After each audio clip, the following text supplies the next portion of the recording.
guys, welcome to YouTube channel Dinkar Diwakar Roy. Myself Dinkar Kumar and my YouTube channel is Dinkar Diwakar Roy. हम लोग इस video में डिस्कस करने वाले हैं कि धान की खेती के लिए फसल कैसे तैयार करें. हाउ टू प्रिपेयर फील्ड जो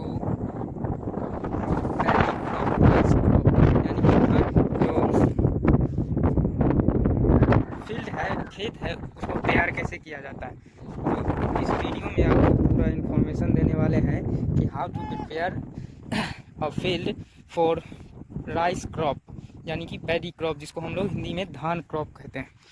तो सबसे पहले देखिए, ये हमारा खेत है. इस खेत क्या करना चाहिए, खेत धान की खेती के लिए सबसे पहले खेत की जुताई, उसमें पानी की उपयुक्त सिंचाई करनी चाहिए, पानी की व्यवस्था करनी चाहिए. आप देख सकते हैं पानी सब. तो खेत है, सबसे पहले क्या करना है, खेत के चारों ओर से जो बाउंड्री है इस खेत का, उसको बांध लें, ताकि जब आप पानी की सिंचाई करेंगे तो वो पानी आपके खेत में ही जमा हो सके. तो ये कर लेना है. और छोटे छोटे पोलों के रूप में एक बाउंड्री बना लेना है, जिसको हम लोग छेका बोलते हैं, वो कर लेना है. और खेत के अंदर जो भी गंदगी हो, पुराने फसलों की जो भी खरपतवार हो, उसको हटा लेना है. देखिए, जो भी यहाँ पर गंदगी है, इसको नहीं रहने देना है. ये सब ये है फसल के उत्पादन में समस्या उत्पन्न करेगी, तो इसको हटा लेना है. और उसके बाद पानी देना है. और ट्रैक्टर से, जैसा कि आप देख पा रहे हैं, ट्रैक्टर लगा हुआ है खेत में. जब पानी पूरा लोड हो जाए, अर्थात कि खेत में उपयुक्त मात्रा में, जितनी मात्रा में खेत में चाहिए होती है पानी, खेत के आरी के ऊपर लग जाए, तब उसको कादो करना चाहिए. अर्थात कि मिट्टी को ऐसा भुरभुरा बना देना है, ताकि जो धान का जो बीज होता है उसको लगाने में इतना आसानी हो. जैसे हाथों से इसे रोपा जाता है ना, तो मिट्टी को समतल और भुरभुरा बनाने के लिए ट्रैक्टर में रोटावेटर जोड़कर जो किया जाता है, उसको हम लोग नॉर्मल अपने रीजनल लैंग्वेज में बोलते हैं कदवा करना. कदवा करना मीन्स कि खेत को ऐसा मुलायम बना देना, यूँ समझिए कि स्पंज जैसा मुलायम बना देना, जिसमें कि धान की फसल को हाथों से गांथा जा सके, 1 बाय 1. जैसा कि आप वहाँ देख सकते हैं, हरिया रोपा हुआ है. तो इसमें पानी लग चुका है. अब यहाँ पर कादो किया जाएगा, अर्थात कि ट्रैक्टर से मिट्टी को समतल किया जाएगा. तो आगे का प्रोसेस जानते हैं. आप लोगों को बता दें कि जो धान है, यह मई और जून के महीने में उगने वाली फसल है. इसमें सबसे बड़ा रोल होता है पानी का. पानी अगर यदि सूख जाए तो फसल होने में बहुत कठिनाई होती है. तो आपको पानी की उपयुक्त मात्रा की आवश्यकता होती है. चलिए आगे का प्रोसेस देखते हैं कि जुताई कैसे किया जाता है, कदवा कैसे होता है. ठीक है. तो जैसा कि आप लोग देख रहे हैं, ये ट्रैक्टर है, इसी से कदवा होने वाला है. तो हमारा ट्रैक्टर रेडी है खेत को तैयार करने के लिए.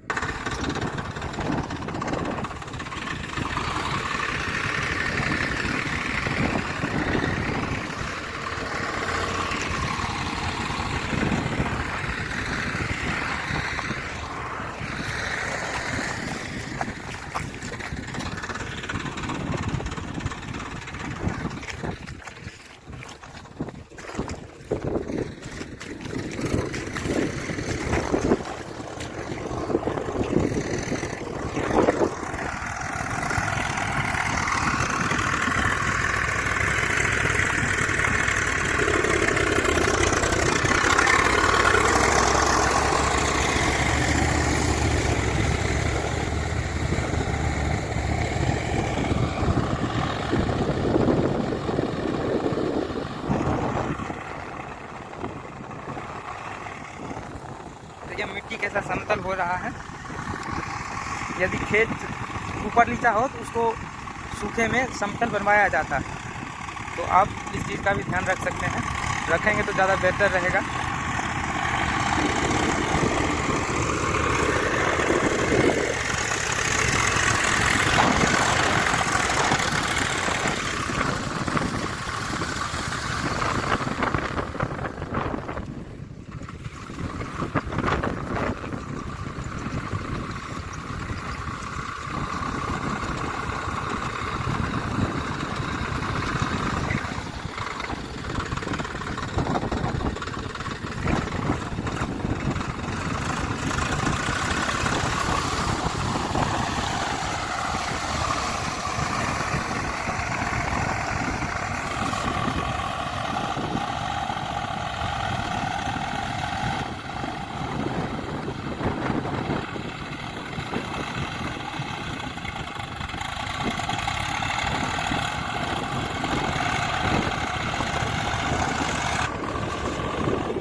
देखिए लाइट कटा हुआ था, लाइट भी आ गया और पानी चालू। आज भी लाइट कटा हुआ था तो कितना कंप्लेन करना पड़ गया नॉर्थ बिहार पावर डिस्ट्रीब्यूशन में। सही तो कॉल ही नहीं उठा रहा था। चलिए, तो जैसा कि आप देख पा रहे हैं मिट्टी अपनी समतलता में आ चुका है, मतलब क्या कहते हैं उसको, गिलावा में हो चुका है कादो। इसमें आप उंगली लगा कर देखेंगे तो उंगली बहुत आसानी से जा रहा है अंदर, देखिए। तो इसमें अब धान का जो बीज है, पैडी सीड बोलते हैं इंग्लिश में, उसको अब इस तरह से उखाड़ा जाएगा और एक बहुत ही छोटा सा पौधा उगाड़ा जाएगा। हम लोग धान के बीज को अपने रीजनल लैंग्वेज में बोलते हैं धान का पिदार। अगर आपने सब कभी सुना है तो बताइएगा कमेंट बॉक्स में। तो देखिए कितना वाक, मतलब लोग क्या बोलते हैं, इसका नाम भी भूल गए। बहुत ही उजरा उजरा पंछी है, पक्षी लोग आया है कीड़ा मकोड़ा को खाने के लिए। तो अब इसमें बीज लगेगा, ठीक है।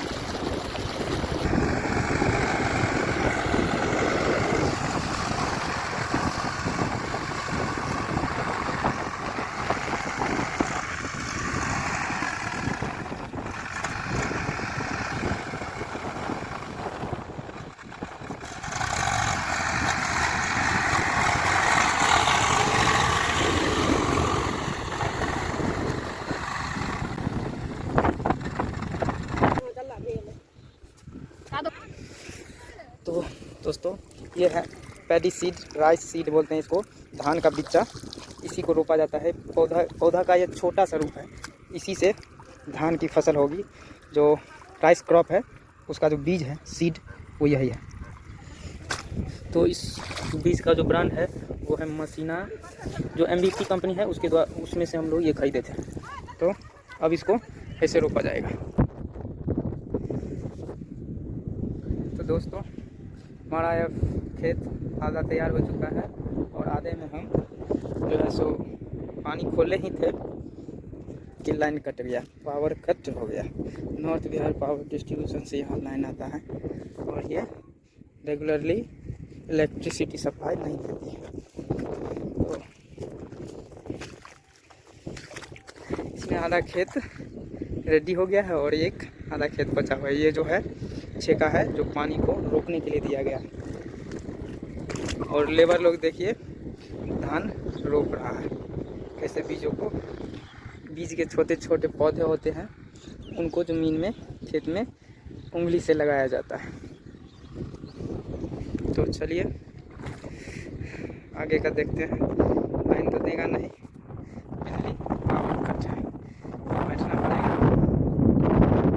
तो दोस्तों बिजली आती है तब तक मैं आपको इस एरिया के बारे में समझाना चाहता हूँ कि इसको करते क्या है, इसमें क्या हो रहा है और जो भी बेसिक जानकारी है। जैसे कि शहर के लोगों को इसके बारे में नहीं पता रहता है।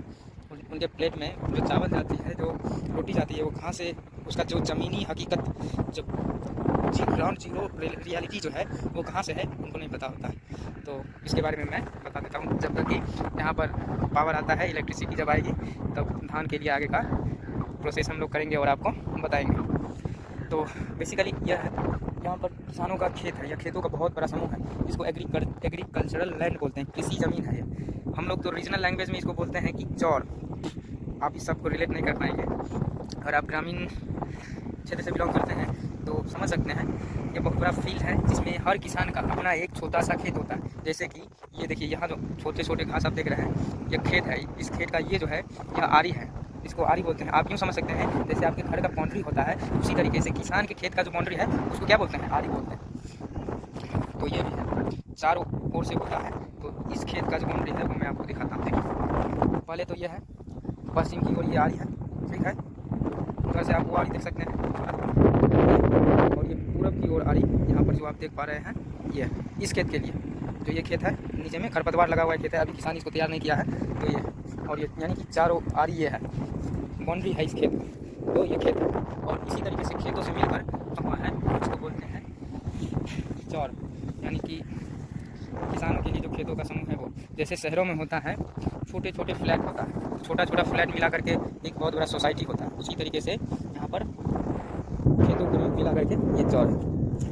तो अभी देखिए चौर में क्या क्या हो रहा है। ज़्यादातर किसान धान रोप रहा है, किसी ने धान रोप लिया है और कोई रोप रहा है। यहाँ पर देखिए मजदूर लोग हैं, धान रोप रहा है।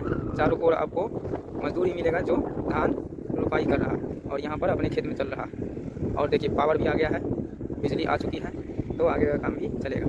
कहीं आप ट्रैक्टर देख रहे हैं, चारों ओर ट्रैक्टर का ही ट्रैक्टर है।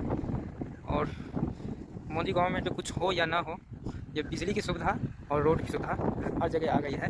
तो आप बिजली का खंभा भी देख पा रहे हैं, चारों ओर बिजली ही बिजली, लेकिन पावर नहीं आएगी। बिहार है ना बाबू, ये है यहाँ पर खेती करने के लिए या तो किसान का ओनरशिप है या फिर खेत पे किसी ने पन्ना ले लिया है। पन्ना लेने का अर्थ क्या होगा कि आप जैसे आप अपने जेवर को लगाते हैं गिरवी, उसी तरीके से अगर किसी किसान को पैसों की ज़रूरत है और वो ज़मीन नहीं बेचना चाहता लेकिन पैसा चाहता है कि कुछ पैसा मिल जाए, वो अपना कुछ काम करे, तो उसके लिए खेत को किसी को दे देता है, तो समझिए लीज पर दे देना। तो और उसके बदले उसको उसका जो रेट होता है उसके अकॉर्डिंग कुछ पैसा उसको दिया जाता है, तो उसी को बोलते हैं फन्ना बटेना। इसी तरीके से एक ठीका होता है और एक बटैया होता है। तो देखिए फिलहाल बारिश यहीं तो पगलाया हुआ है, जब बारिश की आवश्यकता होती है तब देता नहीं है। और अभी तक इस जो फसल की इस बार जो धान की बुआई है, इसमें एक बार भी जोरदार बारिश नहीं हुई है जिससे कि खेत में पानी लग सके। बारिश हो रही है बट हम लोगों को बोरिंग चला करके मोटर से खेत में पानी देना ही होता है। तो इन का पागल हम देख रहे हैं, बारिश हो रही है, शायद कैमरे में दिख नहीं रहा है, but I can feel it. बारिश का मौसम तो देख सकते हैं ना आप, ऊपर में बादल, इससे अंदाज़ा लग जाएगा। फिलहाल इस क्लिप को रोकते हैं, बारिश में फ़ोन कहीं भीग न जाए। तो मैंने कहा था ना, नॉर्थ बिहार का जो ये पावर डिस्ट्रीब्यूटर है, ये बहुत ही घटिया सर्विस देता है। चाहे एग्रीकल्चरल लैंड हो, यानी कि कृषि फील्ड में जो लैंड बिजली दिया जाता है वो हो, या फिर ग्रामीण हो, या फिर बहुत ही बेकार सर्विस है। कहीं अगर कोई प्रॉब्लम आती है तो उसके लिए मिस्त्री रखा जाता है, उसको ठीक किया जाता है ना। तो आप जेई को फ़ोन करेंगे तो जेई कहेगा मिस्त्री आएगा 10 बजे तो 12 बजे लाइन आएगा, ऐसे बोलेगा। तो उस बिजली बिल तो वो लेता है ना टाइम पर, बिल नहीं भरेगा लोग तो आकर के तार छोड़ा देगा। यही हालत है, अब उसके वजह से बैठा हुआ है ट्रैक्टर। ठीक है, देखते हैं अगला क्लिप, तब तक हम मोबाइल रखते हैं। Thank you. इतना कष्ट है जीवन में, देखिए इंद्र को पागल कह दिया, उसकी वजह से पगला गया। बारिश हो गई और फिर बंद हो गई, एक अच्छा भी नहीं हुआ, हुई और बंद।